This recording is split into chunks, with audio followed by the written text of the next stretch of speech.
O hi, praise the Lord. Every year பார்த்தீங்கன்னா good Friday அன்னைக்கு இயேசுவோட 7 வார்த்தைகள், அவர் என்ன பேசினார் கடைசி 7 வார்த்தைகள் அப்படின்னு நம்ம கேட்டுகிட்டே இருக்கோம். எத்தனையோ வருஷமாக, உங்களை வயசை பொறுத்து இருக்குது. ஆனால் இந்த வருஷம் புதுசாக எப்படின்னா, அதே 7 வார்த்தைகள் இல்லாமல் 7 மனிதர்கள், அவருடைய மரணத்தால் தொடப்பட்ட 7 மனிதர்கள், அவரை பற்றி தான் நம்ம பார்க்க போகிறோம். அந்த 7 மனிதர்கள் யார் அப்படின்ற விவரமும், அடுத்தது அவங்க யார் அப்படின்னா, இயேசுவை ரொம்ப அறியாதவர்கள். அவரை பற்றி கேள்விப்பட்டிருக்கலாம், ஒருவேளை முதல் முறையாக சந்திச்சிருக்கலாம். எப்போ அப்படின்னா, முதல் நாள் கெத்செமனேயில் வியாழக்கிழமை இரவு அவர் அரெஸ்ட் பண்ணுறதுலேருந்து அடுத்த நாள் வெள்ளிக்கிழமை, அதாவது பெரிய வெள்ளி அன்னைக்கு 3 மணி வரைக்கும் அவர் அரெஸ்ட் பண்ணி அவர் உயிராக இருந்த காலகட்டத்துக்குள்ள அவரை சந்தித்த சில மனிதர்களை பற்றி தான் நம்ம பார்க்க போகிறோம்.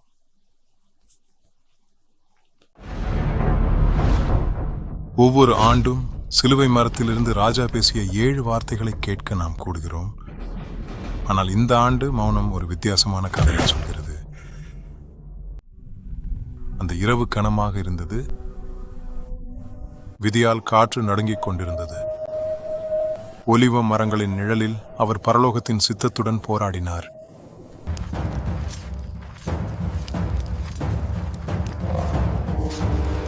பயம் வன்முறையாக மாறியது. வாள்களை விட இரக்கம் சத்தமாக பேசியது. அவர்கள் கட்ட வந்த கை குணப்படுத்த தேர்ந்தெடுத்தது.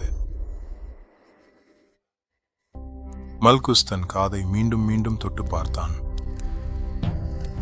வரலாறு மல்குஸ் என்ற பெயரை நினைவில் வைத்திருக்கும் பிரதான ஆசாரியன் காய்பாவின் வேலைக்காரனாக மட்டுமல்ல, ஏனென்றால் அன்று இரவு மல்குஸ் குணமடைந்தது மட்டுமல்ல, அவர் தெய்வீகத்தை சந்தித்தார். அது என்றென்றும் நிலைத்திருக்கும்.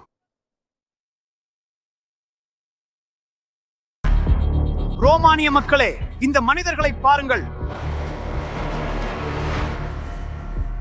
அவர்களின் விதியை தீர்மானியுங்கள். உலகிற்கு முன்னால் 2 மனிதர்கள் நின்றார்கள். கொலை செய்த குற்றவாளியான ஒரு கலகக்காரன் மற்றும் எதுவும் பேசாத ஒரு ராஜா. உங்களுக்காக நான் யாரை விடுவிக்க வேண்டும் என்று விரும்புகிறீர்கள்? பிரபாசையா அல்லது கிறிஸ்து எனப்படும் இயேசுவையா? எங்களுக்கு பிரபாசை கொடுங்கள். பிரபாஸ். அப்படியானால் கிறிஸ்து எனப்படும் இயேசுவை நான் என்ன செய்ய வேண்டும்? அவரை சிலுவையில் அறையுங்கள், சிலுவையில் அறையுங்கள். உங்கள் பரிமாற்றம் முடிந்தது, நன்றி.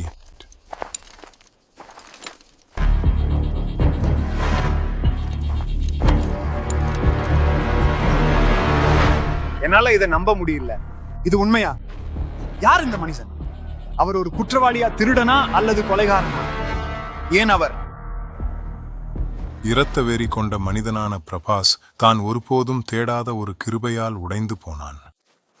ஒரு குற்றவாளிக்காக வைக்கப்பட்ட சிலுவையை தேர்ந்தெடுத்த ஒரு ராஜாவை கண்டான்.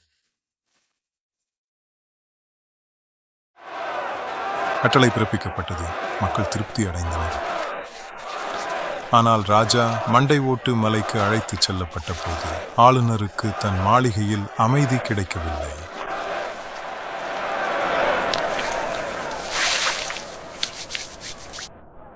இந்த மனிதனின் இரத்த பழியில் எனக்கு பங்கில்லை. நீங்களே அதை பார்த்துக் கொள்ளுங்கள்.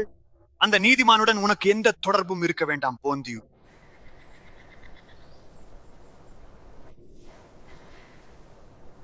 இன்றைக்கு அவர் நிமித்தம் ஒரு கனவில் நான் மிகவும் வேதனைப்பட்டேன். உண்மை என்றால் என்ன? அவர் என்னிடம் கேட்டார். நான் அவரை சிலுவைக்கு ஒப்புக் கொடுத்தேன். ஒரு ரோமானிய ஆளுநர் சீஷரை தவிர வேறு எதற்கும் அஞ்சவில்லை. ஆயினும் இங்கே யூதேயாவின் அமைதியில் ஒரு தச்சனின் பார்வையின் நினைவுக்கு முன்னால் அவர் நடுங்கினார்.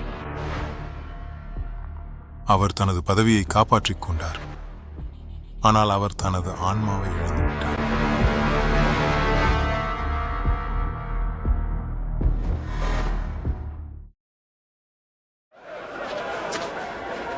எருசலேமில் நண்பகல் வேளையில் காற்று ஒரு உலைக்களம் போல் இருந்தது. ஒரு மரண தண்டனை வீதிகள் வழியாக ஊர்வலமாக சென்று கொண்டிருந்தது. ஒரு ராஜாவின் கருணைதான் அவரது கடைசி தொடுதலாக இருந்தது. ஒரு மனிதன் அவரது கையின் தொடுதலை அறிந்திருந்தான். மற்றொருவன் அவரது மாற்றீட்டின் தொடுதலை அறிந்திருந்தான். வீரரே, தயவு செய்து வீரரே! மரணத்தால் வரையறுக்கப்பட்ட ஒரு வீதியில் இருவரும் ஒன்றாக. அவர் மீது என்ன குற்றச்சாட்டு? அவர் ஒரு குற்றவாளி அல்ல. இந்த உலகத்தால் கொல்ல முடியாத ஒரு நன்மையின் சாட்சி நான். அவர்கள் இருவரும் நன்மையின் இலக்கணத்தை கண்டறிந்தனர்.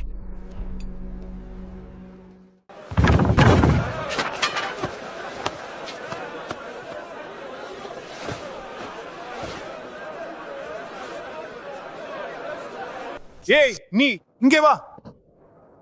உன் பேர் என்ன? நீ எங்கிருந்து வருகிறாய்? நான் சிரேனே ஊரானாகிய சீமோன். ரோமானிய வீரர்களால் அவர் கூட்டத்திலிருந்து இழுத்து வரப்படுகிறார். அவரது ஆரம்ப எதிர்வினை பயம் அல்லது கோபமாக இருக்கலாம், ஆனால் அவர் இயேசுவுக்கு பின்னால் நடக்கும்போது அது ஒரு ஆழமான புரிதலாக மாறுகிறது. நம்ம சட்டத்திற்கு கட்டுப்பட்டிருந்தாலும் அவர் கிருபையை வழங்குகிறார். அவரை கைது செய்ய அனுப்பப்பட்ட என்னை போன்ற ஒரு வீரனுக்கும் அவர் மன்னிப்பை வழங்குகிறார். கிருபையும் அன்பும் கொண்ட ஒரு மனிதருக்கு இது எப்படி நடந்தது? சீமோனின் இந்த சந்திப்பு அவரது இல்லத்தையே மாற்றியதாக பாரம்பரியம் கூறுகிறது. நாம் ஒன்றாக ஜெபிப்போம். அவரது மகன்களான அலெக்சாண்டரும் ரூபஸும் சிலுவையின் நிழலில் மட்டுமல்ல, ஆரம்பகால சபையின் ஒளியிலும் வளர்ந்தனர். பல ஆண்டுகளுக்கு பிறகு அப்போஸ்தலனாகிய பவுல் ரூபஸை கர்த்தருக்குள் தெரிந்து கொள்ளப்பட்டவர் என்று அழைத்து வாழ்த்துக்களை அனுப்புவார். மேலும் சீமோனின் மனைவியை தனக்கும் ஒரு தாயாக கருதி கௌரவிப்பார். விசுவாசத்தின் ஒரு பாரம்பரியம் களைப்பான ஒரு ஒற்றை மைல் பயணத்திலிருந்து பிறந்தது.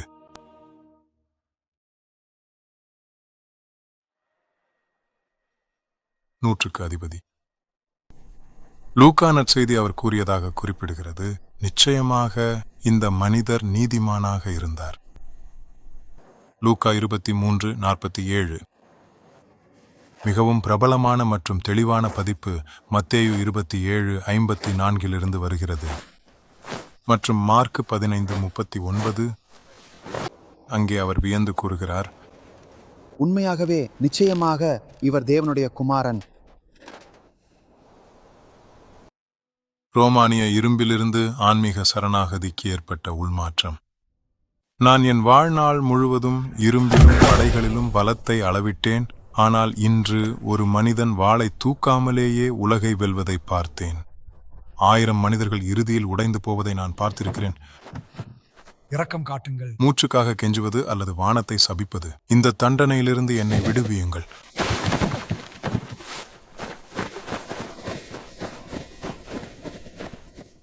ஆனால் இந்த மனிதன் ஒரு நோக்கத்திற்காக இறந்தார். அது சூரியனையே தன் முகத்தை மறைக்கச் செய்தது. என் கவசம் இப்போது கனமாக தெரிகிறது. உண்மையாகவே இந்த மனிதன் தேவனுடைய குமாரன். ஏனென்றால் ஒரு ராஜா இறப்பதை நான் இப்போதுதான் பார்த்தேன், தன்னை தண்டிப்பவனை விடுவிப்பதற்காக.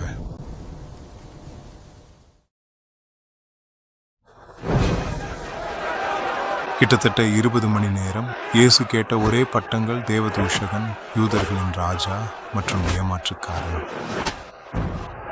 அந்த வார்த்தையை கேட்க ஆண்டவரே, இறுதி நேரத்தில் அவருக்கு அருகில் சிலுவையில் அறையப்பட்ட ஒரு மனிதனிடமிருந்து சிலுவையில் அறையப்பட்டதன் உச்சக்கட்ட அத்தியாயம். அவர் ஒரு பொய்யர், பைத்தியக்காரன் மற்றும் அச்சுறுத்தல் என்று அழைக்கப்பட்டார். ஒருபோதும் அவரது உண்மையான பெயரால் அல்ல. அந்த திருடன் பேசும் வரை ஆண்டவரே என்ற வார்த்தை இடிமுழக்கம் போல காற்றில் ஒலித்தது. ஒரு பேரரசின் அவமானங்களுக்கு மத்தியில் சாகப் போகும் ஒரு குற்றவாளி மட்டுமே ராஜாவை கண்டான். இருட்டில் விசுவாசத்தால் அவன் ஆச்சரியப்பட்டான். அந்த கணத்தில் அந்த திருடன் ஒரு நண்பனை மட்டும் கண்டுபிடிக்கவில்லை, அவன் வீட்டிற்கு செல்லும் வழியை கண்டுபிடித்தான். உண்மையாகவே நான் உனக்கு சொல்கிறேன், இன்று நீ என்னுடனே கூட பரதீசில் இருப்பாய். ராஜாவை கண்டதால் 6 இதயங்கள் மாறின. இரத்தத்திலும் கிருபையிலும் 6 உயிர்கள் மீண்டும் எழுதப்பட்டன. ஆனால் கதை இன்னும் முடியவில்லை. 1 மல்குஸ், தான் கைது செய்ய வந்த கையின் தொடுதலை உணர்ந்த ஊழியன். 2 பரபாஸ், குற்றவாளி, நிரபராதி அவனிடத்தை பிடித்தபோது சுதந்திரமாக நடந்தான். 3 பொந்தியு பிலாத்து கைகளை கழுவிய ஆளுநர், ஆனால் ஒருபோதும் தன் மனசாட்சியை கழுவ முடியவில்லை. 4 நாகசீரன சீமோன், தான் சுமக்க வேண்டியிராத சிலுவையின் சிதறல்களை உணர்ந்த அந்த அந்நியன். 5 நூற்றுக்கு அதிபதி, தேவகுமாரனிடம் தனது கர்வத்தை ஒப்படைத்த அந்த இரும்பு வீரன். 6 அந்த கள்ளன், மெல்லிய குரலில் சொன்ன ஒரு வார்த்தையினால் பரதீசை திருடிய குற்றவாளி. ஆண்டவரே, ஸோ இந்த 6 பேர் இவங்க எப்படி இந்த இயேசுவோட மரணத்தால் தொடப்பட்டு அன்னிலேருந்து ஒரு மனமாற்றம், அதுக்கப்புறம் அவருடைய ஊழியத்தையும் கடவுளுடைய ராஜ்யத்தின் வருகையை பற்றி அவங்க பிரசங்க ஆரம்பித்தாங்க. ஆனால் அந்த 7வது மனிதர் யாருன்னு நீங்கள் கேட்கலாம். அதான் நான் சொன்னேன், கதை இன்னும் முடியல. அந்த 7வது யார் அப்படின்னா நானும் நீங்களும் தான். எத்தனை குட் ஃப்ரைடேஸ், அது புனித வெள்ளின்வீங்க, பெரிய வெள்ளின்வீங்க, ஒரு காங்கிரிகேஷன் ஒரு மாதிரி சொல்லுவீங்க, ஒரு சர்ச்சில் ஒரு மாதிரி வித்தியாசமாக அதோட செரமனி நடக்கும்.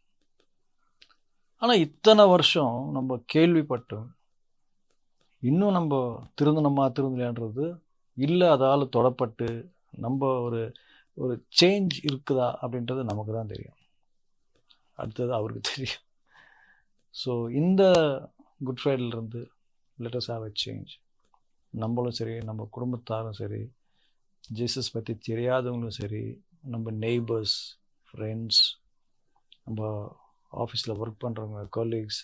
So let start our grand ministry.